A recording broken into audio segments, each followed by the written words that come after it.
Setelah dilakukan pemeriksaan selama 6 jam, 3 tersangka dalam kasus dugaan korupsi di Bawaslu Kabupaten Seruyan resmi ditahan oleh Kejaksaan Tinggi Kalimantan Tengah pada Senin sore.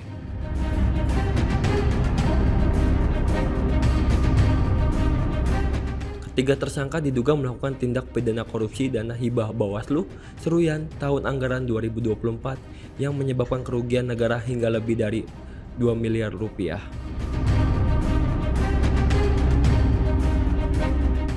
Ketiga tersangka merupakan pegawai Bawaslu Seruyan dengan inisial AI selaku pejabat pembuat komitmen, Iwi sebagai bendahara pengeluaran pembantu, serta KH sebagai staf operator keuangan Bawaslu setempat. Para tersangka mengenakan rompi tahanan dan tangan diborgol, digiring menuju mobil tahanan kejaksaan. Saat diwawancarai, salah satu tersangka berinisial KH enggan berbicara mengenai penggunaan uang hasil dugaan korupsi tersebut dan menyerahkan semua penjelasan kepada pengacara.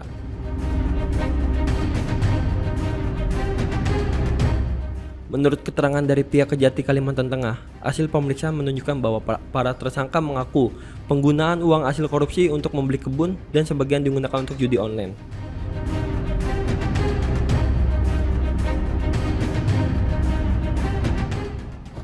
Kemarin mengenai penetapan tersangka, jadi pada hari ini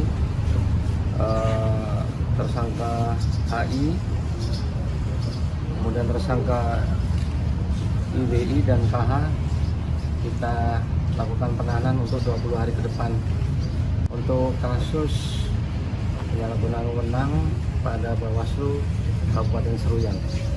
Pengakuan dari ketiga tersangka itu Pak, uangnya untuk apa sih Pak? Ada yang diperlukan untuk kepentingan pribadi, kemudian secara SOP juga menyalahi SOP di mana kode OTP bukan dipegang oleh bendahara langsung tapi diserahkan ke salah satu tersangka yang bukan merupakan ASN tapi merupakan P3K. Untuk keperluan pribadi itu apa saja menurut pengakuan dari Pak? Ada yang katanya dibelikan kebun, ada yang lain, dan sementara masih kita dalami aliran rekening yang lain, dan mungkin kalau sudah ada bukti yang kuat bisa aja ada penambahan tersangka. Berdasarkan hasil pemeriksaan saksi maupun tersangka dan alat bukti yang sudah kita kumpulkan, ada mereka menyampaikan sebagai dalih untuk judi online.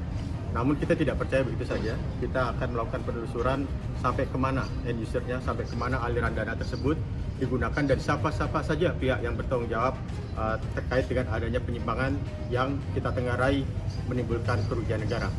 Jadi berapa kerugian negaranya sekitar berapa?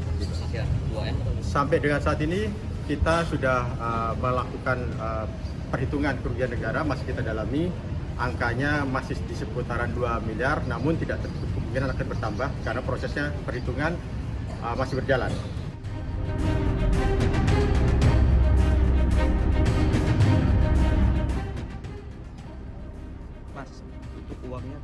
Pihak penyidik kejaksaan akan terus menelusuri aliran dana yang diperkirakan lebih dari 20 miliar rupiah tersebut dan tidak menutup kemungkinan akan ada tersangka baru nantinya.